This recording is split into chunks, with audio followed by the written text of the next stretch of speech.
Top 10 richest pastor in the whole world. Top 10 richest pastor in the whole world. 5 of them are Nigerians. Number 1 among them, I have on my list here Bishop David Oyedepo. Bishop David Oyedepo, I know everybody knows him to be a bishop or a pastor in Nigeria. But my most concern, okay, firstly, let me list all of them first. The first person is Bishop David Oyedepo. The second person is Pastor E.A. Adeboye.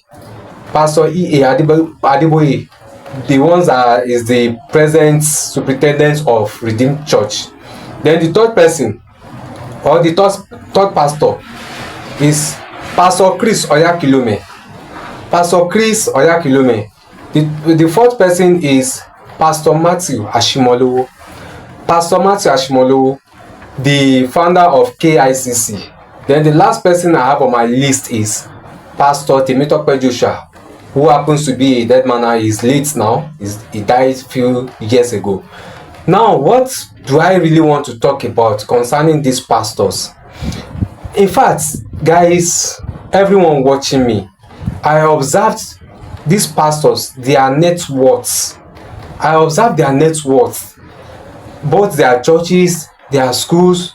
It was so crazy that pastors, because for me, I believe that it's not like because in the olden days when Jesus was on earth and there was no, and the world has not civilized to this level that we are then. It is understandable, but my major concern is that why should there be a competition between pastors? Should there be rates of pastors in Nigeria or worldwide? Well, I don't want to be too concerned about other parts of the world, but this present Nigeria, why am I surprised I'm surprised because these pastors, what they have, the assets these pastors have, their money, everything they have, it is so mind-blowing. When I checked Redeem, just take a look at some churches and their assets, their buildings, the jets they have acquired. Pastor David Oyedepo have multiples of jets, and many of their members, all these churches, you will see thousands of members there. Many of their members are just there. Some people do, they are not living well to the pastor standard. There shouldn't be difference anyways, because during that time of Jesus Christ, when he was on earth, we watched the movie. We watched how it was difficult for everyone to recognize who was Jesus among the disciples. But nowadays, in this present economy, especially Nigeria, you will see pastors sit on a very high place while other members will be in a separate place. It shouldn't be. And these are the pastors that one way or the other, you guys extort money from members. And who are these members? All these members that are struggling to make money. All these members are struggling to even feed their families. And they will come to church, you collect tithes, you collect offering, you collect building offering, you collect many kinds of offerings. This is too much. This is just too much. I am pained when I look at the standard of our Nigerian rich pastors, the way they live their lives, their children. Many of these pastors, they started from scratch. They didn't have anything. Yes, many of these pastors did not have anything. They built their wealth from this church business. It's so painful. And these people you are getting money from in order to build your wealth, they are just there. Many, I would say 90% of them are still not up to your standard. And this so-called, there are many members in the churches that to even see their pastor, it is a war. They have to kill. Hey, Jesus Christ. Is this how God really gave us this work to do? Is this how God said we should go to the world and preach the gospel and be? It is so, in fact, it gives me a headache. And now these pastors as well, they have universities. This is the most annoying part of this content I'm doing. They have universities, and their universities, Many members of their churches cannot afford their fee. Many members cannot afford their fee. I don't know why. Which church should allow members to participate or benefit more? If not the members, if not members of your church. And you will hike the school fees. Talking about you begin to look at the expensive the equipment. How would I put it? The equipment you have got to put the whole building together, and the equipment they use in the church and all that.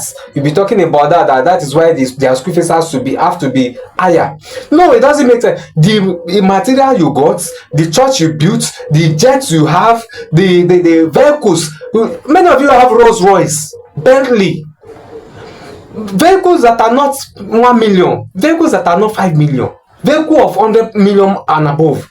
And all this money is not, it is money that were gotten from the poor members of the church through tithe and offering, from poor members of the church. Why should you? I'm not saying you people should not have money, but make sure you consider your members. The members of your church, give them benefits. They have sweat to raise that church to that level. You, with your sweet mouth, you talk to them. Recently, I still heard that a pastor, one of the Nigerian pastors, was demanding 1 billion naira. 1 billion naira from 10 members of the church. That is more.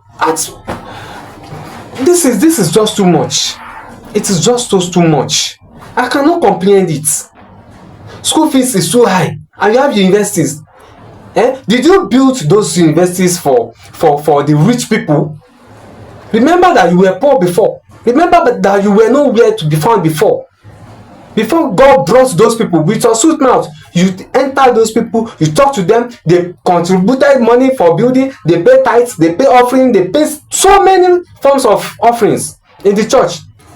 And you people have flied out to many countries that even members could not even afford. Please, churches, please, pastors, rich pastors, the so-called richest pastor in Nigeria or in the world or in Africa, do something. Look at the economy. It is so discouraging that I will go to church, I will see my pastor in a very high place with jets, looking at their jets, looking at their luxury mansions and cars, and at the end of the day, we are just suffering. We that are the members, we are suffering. We are suffering. Sorry for the background noise. I will give you few seconds to hear what this pastor have to say. Listen to what this pastor have to say.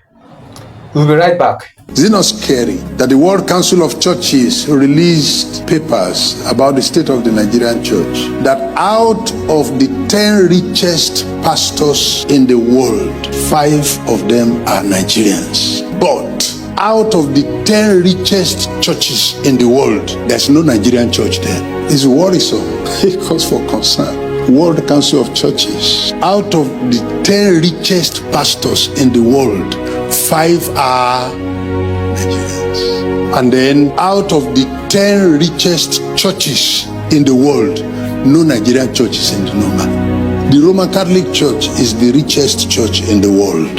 The Pope has no private jet. You are going to have to patiently listen to me and endure me, because some of you are not going to be comfortable with some of the things I'm saying, because some of you are preparing and praying and fasting so that you will soon buy a private jet as a man of God. Please go ahead and buy it, but listen. The richest church in the world is the Roman Catholic Church. I preached in a Roman Catholic university last week in Dublin that was built about 200 years ago. Whenever the Pope wants to travel, in January, they make a list of his itinerary for the year and give it to Alitalia, the Italian national carrier. That so month, the pontiff and his entourage will be going to Philippines. They'll be returning so date. Carry them. So month, the Pope and the cardinals, they're going to the Caribbean. Take them and bring them back. The Alitalia has the itinerary and they run it as an airline. And when you Pentecostals come up with some of the stuff and the brandishing and the financial recklessness, that you have put the tithes and offerings of the people into, and also recklessness in the use of power, both spiritual and otherwise. At the end of the day, it's your church. It's not Jesus' church. A lot of churches I see around, they are not Jesus' churches. It's the pastor's church. The Roman Catholic people are laughing. I live in Ilorin, I live among Muslims and I walk among them. It's easier to convert a Muslim than to convert a Roman Catholic. Roman Catholic will be looking at you and laughing. This house was not like this before. This house had been broken into by thieves. This house, this present house. This house is collapsing. And like Haggai asked, he said, who among you saw this house in its first building? And how does it look now? And I have wept and wept on this, because there are more who are damaging it than those who are repairing it. Those who are damaging it have the social media to their advantage. They have money to their advantage. They have education to their advantage. They have seized the front lines of public news and media. Those who are repairing it don't have money. Those who are repairing it are conservative. Those who are repairing it are looked at as primitive. Those who are damaging it are doing it daily, day and night, and they are not stopping. And there is the need for God to raise people to address the body. The kind of ministry that we are gathering around this morning is a great work. To have this man volunteering to throw himself into the repair network is a very daring one. People in repair ministry are hated because there are those who are benefiting from the spoilage and they don't want to see repairers around. Last month, there was a PFN biennial conference in Abuja, and I was invited as one of the speakers. I was to speak on a Thursday and a Friday. And then one of the officials walked up to me and said, sorry sir, if the way this meeting is going, we might not be able to accommodate your message today. We would move you to tomorrow, please. I said, okay. Then they went and announced to the public that Reverend Mole is here, but he will not be able to speak today, he will speak tomorrow. Then there was a noise across the auditorium. So I arrived again early the next day and sat down, waiting to be called. They called 4 people to speak. Some of these people spoke yesterday. And then an official again walked up to me and said, in fact, the way this meeting is going, sir, sorry sir, we will not be able to allow you to speak. I returned to Ilorin without speaking. That's where we are now. They brought me. They were the ones who even came to the airport to pick me. They lodged me in the hotel. And I got to the meeting and they didn't let me speak.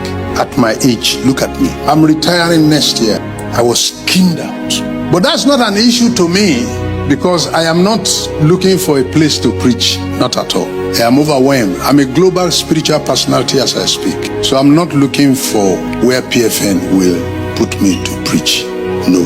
But for that to happen to me tells me about the state of the church.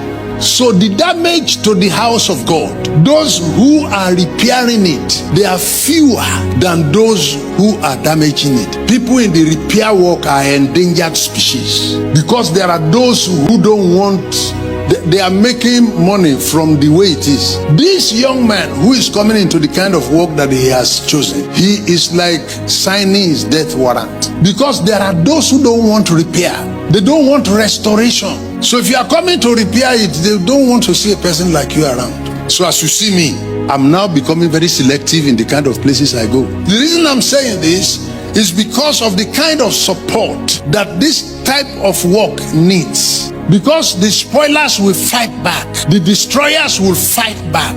They will see you and even handshake you and say, well done, God is using you. But what is inside them is bitter. They don't want to see a person like you around. Everybody who is here in this meeting, I'm asking you to recognize the risk that is involved in a repair ministry, in a restoration ministry, in a corrective ministry. Yeah, welcome back. I hope you can see and you have heard it by yourself. You have heard it by yourself. In fact, for me, I will not tell you people not to go to church. I will not be a part of those that will say don't go to church again. Because if you are to consider what our pastors are doing us, they are really eating us. And they use different portions of the Bible to collect money from people. But no problem. Anything you think, let me know in the comment section. Let me just know what you think in the comment section, because I don't know why this thing has to continue like this. But A word is enough for the wise. Everybody should do according to how he wishes, because we are all matured now. We know what is good and what is bad. Anywhere you think you are getting benefits, stick to the place. That's all. That's all I will say. So thank you very much for watching this video. Please, I would like you guys to please subscribe to our channel. Subscribe to our channel, share our video, like our video, then turn on the notification bell as well, so that anytime we do videos like this, you will always be the first person to get notified. Thank you very much for watching this video.